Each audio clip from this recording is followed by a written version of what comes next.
Everyone, कैसे सब? I hope कि सब खैरियत से होंगे। तो आज की हमारी स्पेशल वीडियो है। प्लीज़ आप लोग पूरी वीडियो ध्यान से गौर से सुनेगा। मैं उसमें आप लोगों की सारी तमाम सवालों के जवाब देने लगी हूँ, ठीक है?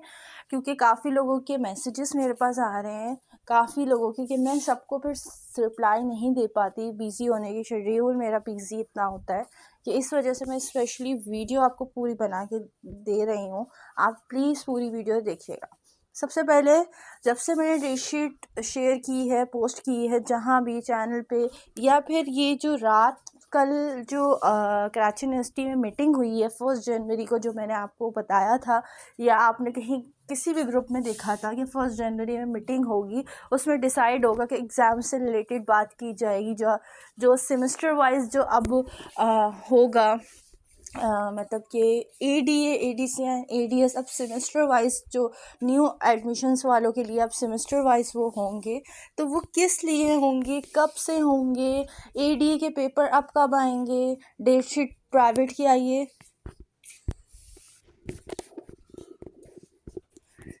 डेट शीट प्राइवेट वालों की आई है, तो रेगुलर की कब आएगी। मतलब काफ़ी क्वेश्चंस आपके माइंड में है जिसके आंसर मैं आपको देने लगी।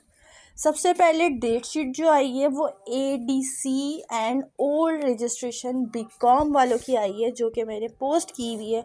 जब भी मैं कहती हूँ कि आप मेरे साथ व्हाट्सएप या यूट्यूब, फेसबुक जहाँ भी ऐड हैं, आप एटलीस्ट व्हाट्सएप चैनल को भी लाजमी ज्वाइन करें, ठीक है? क्योंकि मैं वॉइस नोट के तौर पे उसी वक्त फ़ौरन में उसी रिलेटेड आपको वॉइस नोट के तौर पे भी समझा देती हूँ। जैसे कि ये देखें, मैंने वॉइस नोट में पूरे तरीके से समझाया हुआ है क्या चीज़ किस तरह है, ठीक है?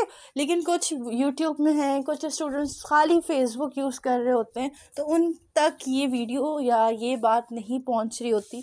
जब भी मैं कहती हूँ कि मेरा व्हाट्सएप चैनल भी साथ ज्वाइन कर लिया करें, ताकि कुछ चीज़ें होती हैं जिसकी वीडियोस नहीं बनाई जाती, बट काफ़ी मैसेजेस की वजह से मैं आपको वीडियो बना के बता रही हूँ कि ADC की और ओल्ड रजिस्ट्रेशन BCom प्राइवेट की अभी डेट शीट आई है। जैसे कि आपने अगर याद हो आपको, अगर आप प्रीवियस साल जाए, मतलब प्रीवियस साल से मुराद पिछले आप समझे 2016, 15, 14 में अगर जाते हैं, तो वहाँ पर रेगुलर एंड प्राइवेट के पेपर्स अलग अलग होते थे, एक साथ नहीं होते थे। मे बी इस बार भी अब जो हैं प्राइवेट एंड रेगुलर के अलग अलग है, ठीक है? क्योंकि अभी से प्राइवेट की डेट शीट आई है, रेगुलर की नहीं। ज़्यादा से ज़्यादा कितना डिफरेंस होता है रेगुलर में? 1 वीक, 15 डेज़, या फिर वो ज़्यादा से ज़्यादा 1 मंथ तक आपकी रेगुलर की डेट शीट आ जाती है, अगर अलग अलग हो रहे होते हैं, ठीक है? अब ज़ाहिर अब अलग अलग ही हैं, तो फिर आप लोग रेगुलर वाले भी ये नहीं कि प्रिपरेशन छोड़ दें, आप अपनी तैयारी रखिए पूरी, ताकि डेट शीट आपके सामने आए तो आप यूँ इतने क्वेश्चन ना करें एक ही दिन में कि आप लोग परेशान ही हो जाएं, ठीक है? तो इसलिए कहती हूँ, मैं स्टार्टिंग से कहते आ रही हूँ कि आप अपनी तैयारी पूरी रखिए, ताकि डेट शीट जब आपके सामने आए ना, आपको कोई नर्वस या आप घबराएं नहीं कि हमारी तो तैयारी नहीं है, हमारी क्या होगा। एंड टाइम पे किसी की भी नहीं होती। गेस्ट पेपर जो मांग रहे हैं, गेस्ट पेपर सिर्फ रिवाइज के लिए होते हैं, कौन कौन से हमारे इंपॉर्टेंट टॉपिक रह गए हैं हम वो कर, याद आपको स्टार्टिंग से करना होता है। जब आप स्टार्टिंग में से याद नहीं करके आ रहे होते, तो गेस्ट पेपर आप बिल्कुल भी नहीं कर सकते। एक्सपीरियंस के तौर पे मैं आपको बता रही हूँ, अगर आप स्टार्टिंग से कर रहे आते होते ना, तो आपको अभी तक मुश्किल भी नहीं हो रही होती। गेस्ट पेपर सिर्फ रिवीजन के लिए दिया जाता है, ठीक है? और गेस्ट पेपर वैसे मैं अपलोड कर रही हूँ, अभी मैंने कंपलसरी के तो कर दिए हैं, ADA की बात कर रही हूँ।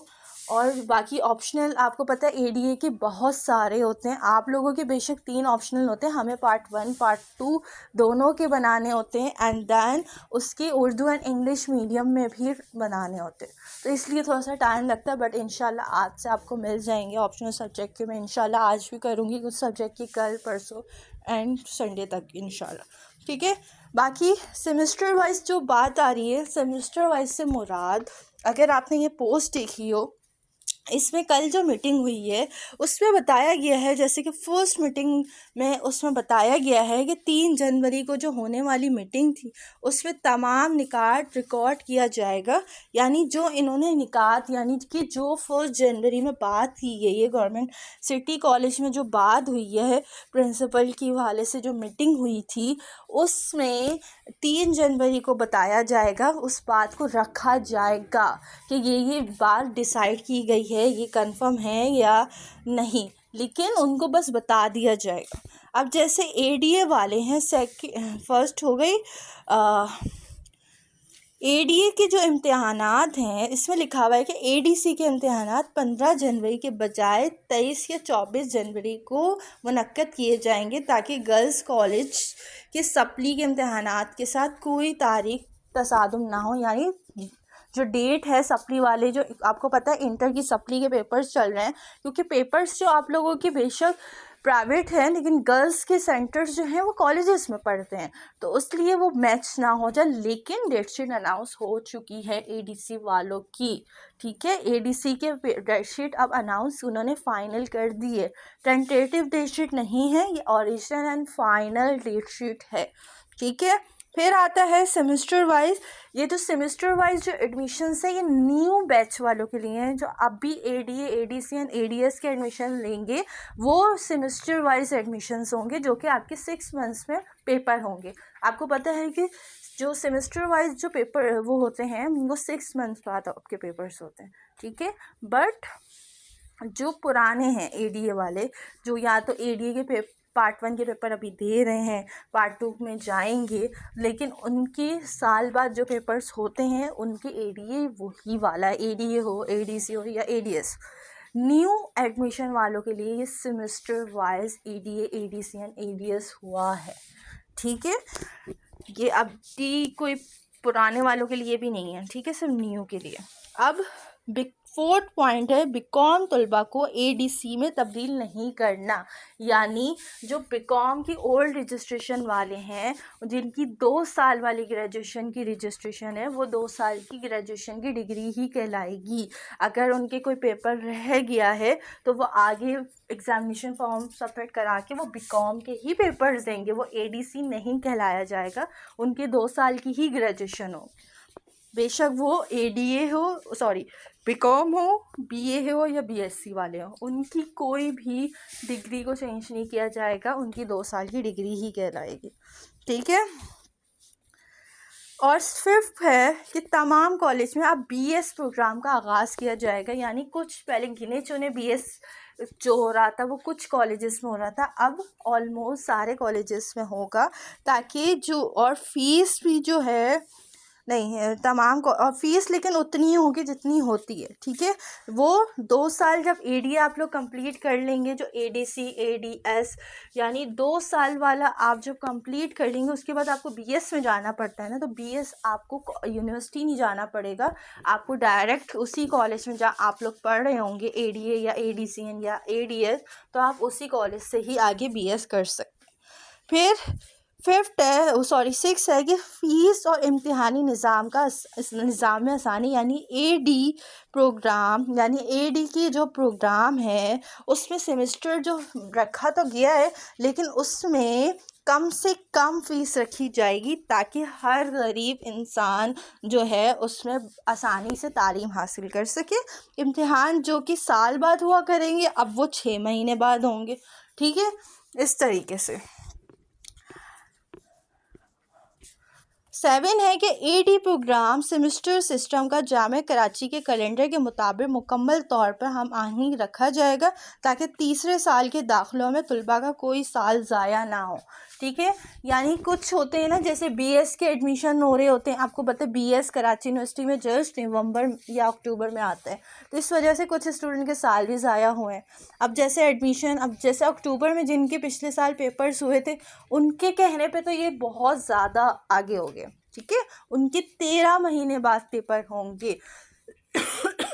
जो अक्टूबर में पेपर देकर आ चुके हैं 2023 के बाद, एडीए के डायरेक्ट 2025 में पेपर हो रहे हैं, 24 में किसी का पेपर नहीं हुआ है, समझ रहे हैं आप लोग। बस वही दिसंबर में जो उनके हुए थे वो जनवरी तक चले थे, ये वो उनके ही हुए हैं, उसके अलावा तो नहीं हुए, इसी तरह, ठीक है। वो अब सब कुछ देखा जाएगा। अब सेमेस्टर जो है 1 और 3, मतलब 1 जनवरी से लेकर 30 जनवरी तक होगा एक सेमेस्टर, पहला सेमेस्टर और 3rd सेमेस्टर, ठीक है। और 2nd सेमेस्टर 4th सेमेस्टर 1 जुलाई से 31 दिसंबर तक होगा, ठीक है। एडी प्रोग्राम का निसाब जामिया कराची के BS प्रोग्राम सेमेस्टर के बराबर रखा जाएगा ताकि निसाब वक्त पर कंप्लीट हो, ठीक है। मतलब इस तरह से रखा जाएगा कि अगर हम सेमेस्टर वाइज भी अगर हम चलते आ रहे हैं तो उसका जो सेमेस्टर वाइज जो है वो आपका 6 महीने के अंदर हो जाए। ये नहीं कि पूरी पूरी बुकें आपको दे दी जाएंगी, कुछ टॉपिक होंगे जैसे कि हाफ टॉपिक कर दिया जाएगा, उससे आपको ये कंप्लीट करने के बाद फिर आपका जो है आगे का सेमेस्टर जो दूसरा होगा वो कर दिया जाएगा, ठीक है। जैसे कि आप mid term and final term पे करते हैं ना स्कूल टाइम पे, कि मिड टर्म में हाफ आता है, फाइनल में पूरा आता है, हो सकता है यूँ कर दें या फिर हाफ करके कर दें, ठीक है। तो इस तरीके से है। और ये सब चीज़ें जो हैं ये सब न्यू एडमिशन वालों के लिए, पुराने वालों के लिए कुछ भी नहीं है। पुराने वाले जैसे चलते आ रहे हैं उनका वैसे ही है। ADA प्राइवेट के भी जो डेट शीट है वो भी अभी कुछ दिनों में ही अनाउंस हो जाएगी। ADA के साथ BA ओल्ड रजिस्ट्रेशन के पेपर्स ज़्यादा एक्सपेक्टेड है और ADS के साथ BSc के हो सकते हैं, ठीक है। अगर तो रेगुलर के बाद में हो रहे हैं, लेकिन तैयारी आप लोग अपनी पूरी रखें, ज़्यादा लेट नहीं होंगे। इसलिए अपने माइंड को ये ना रखें हाँ अभी तो बहुत टाइम है, ऐसा नहीं। अपनी तैयारी को पक्का कर लें ताकि डेट शीट आए तो इस तरह से जैसे मेरे पास मैसेजेस आ रहे हैं वो ना हो, ठीक है। आपके पास तो इतनी सहूलत हो गई है कि आपको टीचर जो है इतने डिटेल के साथ समझा रही है। हमारे टाइम पे तो हम लोग तो टीचर्स स्कूल जाते थे, स्कूल से नहीं सॉरी कॉलेज में जब थे, उसमें कॉलेज में जाके हमें इंफॉर्मेशन दी जाती थी। जब तो इतने व्हाट्सएप पे ADA के रिलेटेड तो कोई अपडेट होती ही नहीं थी। ADA से मुराद BA था ना पहले तो, BCom की चलो मिल जाती थी, लेकिन इतनी इन्फॉर्मेशन डिटेल के साथ हमें कोई नहीं देता। हमें अगर कोई डिटेल दे रहा होता ना तो मैं अगर आपकी जगह होती तो मैं तो इतनी डिटेल सुनने के बाद पेपर तक कोई भी इम्पॉर्टेंट टॉपिक्स के अलावा कोई और बात करती ही नहीं, ठीक है। लेकिन मेरे पास इतने मैसेजेस, इतनी कॉल्स कि मैं आपको बता नहीं सकती कि मैंने सुबह से अब तक कितने मैसेजेस का रिप्लाई दिए। आप लोगों को पता है कि मैं हाउसवाइफ हूँ, मुझे पहले घर देखना होता है, फिर मैं माशाल्लाह से ADA के ट्यूशन्स भी देती हूँ ADA BA वालों को, तो मुझे ट्यूशन को भी टाइम देना होता है। फिर उसके बाद अब गेस्ट पेपर माशाल्लाह से बना रही हूँ, फिर गेस्ट पेपर के लिए स्पेशली टाइम देना होता है। तो आप लोग समझे कि मुझे सिर्फ आप लोगों के लिए 3-4 बजे तक मैं जागती हूँ, कोशिश करती हूँ कि सारा कंप्लीट कर लूँ। बट कभी कभी होता है कि ज़्यादा थक जाती हूँ तो मैं सो भी जाती हूँ जल्दी। बट मैं कोशिश करती हूँ सुबह से जो मैसेजेस आप लोग कर रहे हैं वो मैं उनके रिप्लाई फ़ौरन दे दूँ। बट बिज़ी होने की वजह से मैं फिर रात को आप लोगों के लिए लेट नाइट जाके आप लोग के इम्पोर्टेंट्स मैसेजेस के रिप्लाई देती हूँ। कभी कभी होता है कि वो रह जाते हैं, बट मैं कोशिश करती हूँ कि आपको टाइम टू टाइम रिप्लाई दे दूँ। बट मैं कॉल पिक नहीं करती और कॉल अलाउ भी नहीं है। मैंने पहले ही कहा था आप लोग मैसेज करके ड्रॉप कर दिया करें। अगर ज़्यादा है तो आप वॉइस नोट कर दें, मैं फ्री जब भी होंगी मैं आप लोग का रिप्लाई दे दूँ। हाँ अगर कोई मैसेज अगर रह जाता है तो आप उसको रिमाइंडर के तौर पर मुझे अगेन पूछ सकते हैं, ठीक है। इतनी डिटेल के साथ मैंने आपको बता दिया ADA ADC एंड ADS के बारे में। अगर फिर भी कोई प्रॉब्लम हो रही है तो मुझे लाजमी बताइएगा ताकि मैं बता दूँ। लेकिन प्लीज़ जो मैंने इसमें बात की है वीडियो में, मेहरबानी करके पूरी वीडियो लाजमी देखिएगा ताकि आप लोगों को दोबारा से वो क्वेश्चन ना पूछना पड़े जिसका आंसर मैं ऑलरेडी इसमें दे चुकी हूँ।